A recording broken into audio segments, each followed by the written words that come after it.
नमस्कार दोस्तों, आज का जो हमारा विषय है वो है क्या बिस्तर पे बैठकर नाम जाप या ध्यान करना चाहिए या नहीं। तो कई लोग आपने देखा होगा, कोई मंत्र जप करता है, कोई ध्यान करता है, कोई सांसों पे ध्यान करता है, कोई जाप करता है, अलग अलग चीजें करते हैं। लेकिन कई बार क्या होता है, लोग बिस्तर पे ऐसा करते हैं। तो क्या ऐसा करना ठीक है या नहीं? क्या ध्यान का फायदा कुछ होता है ऐसे बैठने पे या नहीं, वो जानते हैं।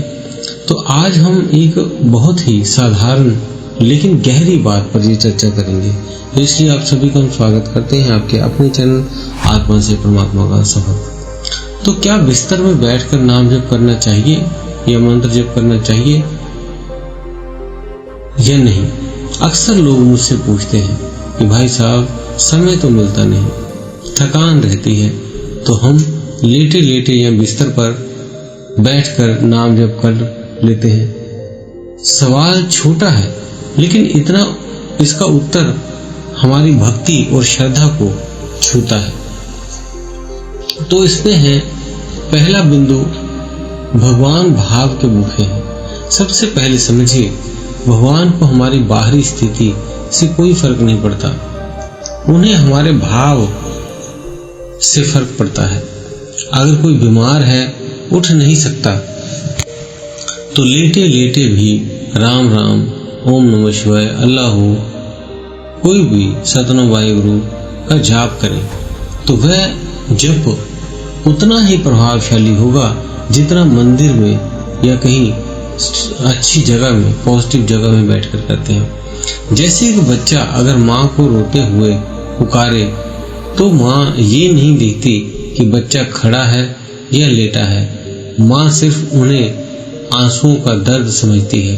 वैसे ही ईश्वर भी सिर्फ हमारे मन की पुकार सुनते हैं।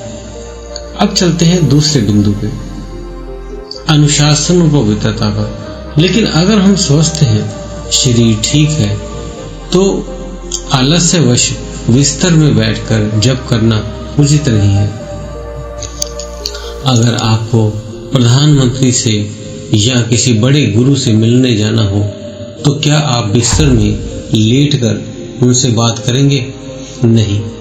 तो फिर भगवान जो जगत के मालिक हैं, उनके नाम जप में भी हमें वही आदर सम्मान दिखाना चाहिए।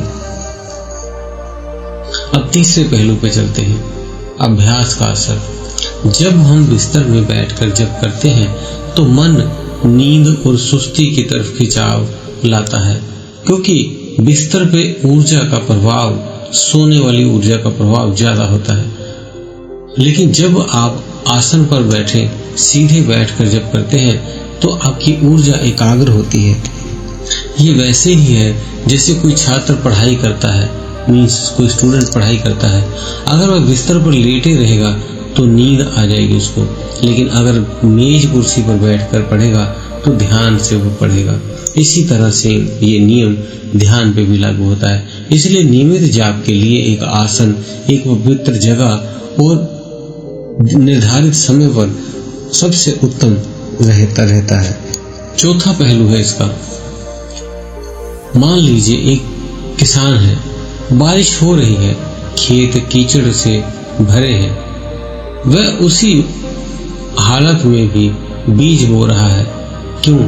क्योंकि उसका इरादा साफ है, उसे फसल चाहिए।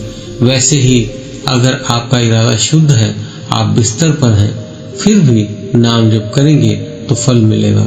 लेकिन अगर वही किसान धूप वाले दिन खेत खाली छोड़ दे और सोता रहे, तो क्या फसल उगेगी? नहीं। यानी बीमार या मजबूर हो तो बिस्तर में जाप बिल्कुल सही है, लेकिन स्वस्थ शरीर होने पर आसन पर बैठकर ध्यान करना श्रेष्ठ रहेगा। तो कुल मिला के बात यह है कि जप का महत्व भाव से है, ना कि शरीर की स्थिति से। अगर आप बीमार हैं या आप असमर्थ हैं उठने में, या आप कहीं भी ऐसी जगह पे बैठे हैं जहाँ जैसे टॉयलेट में चले गए, या कोई ऐसा स्थान जहाँ बहुत बदबू है, तो इसके लिए कोई इस तरह का स्थान मायने नहीं रखता। कि आप कहाँ पे करें ध्यान, कहाँ पे ना करें नाम जप। आप कहीं भी बैठ के कर सकते हैं, बस भाव होना चाहिए, वही आपको ईश्वर तक पहुंचा देगा। लेकिन अगर आप सूक्ष्म है तो आलस्य छोड़िए और नियम, शुद्धता और आदर के साथ आसन पर बैठकर जप कीजिए, क्योंकि जब भाव और अनुशासन दोनों मिलते हैं तभी भक्ति अपने शिखर पे पहुंचती है। तो दोस्तों, नाम जप करते समय भगवान को याद कीजिए, जैसे कोई बच्चा अपनी माँ को पुकारता है। चाहे आप कहीं भी हो, बिस्तर, मंदिर या किसी यात्रा में, अगर पुकार सच्ची है तो भगवान सुनते हैं। तो दोस्तों, उम्मीद है दी हुई जानकारी से आप संतुष्ट होंगे।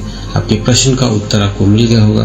कई साधक ऐसा करते थे, इसलिए हमने देखा कि इस वीडियो बना देना उपयुक्त रहेगा, ताकि आप भी ये गलती ना करें।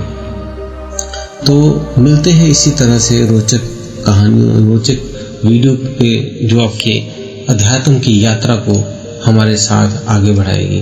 तो आप सभी को चैनल को सब्सक्राइब करके बेल बटन को दबा लें और वीडियो को लाइक और शेयर जरूर कर दें।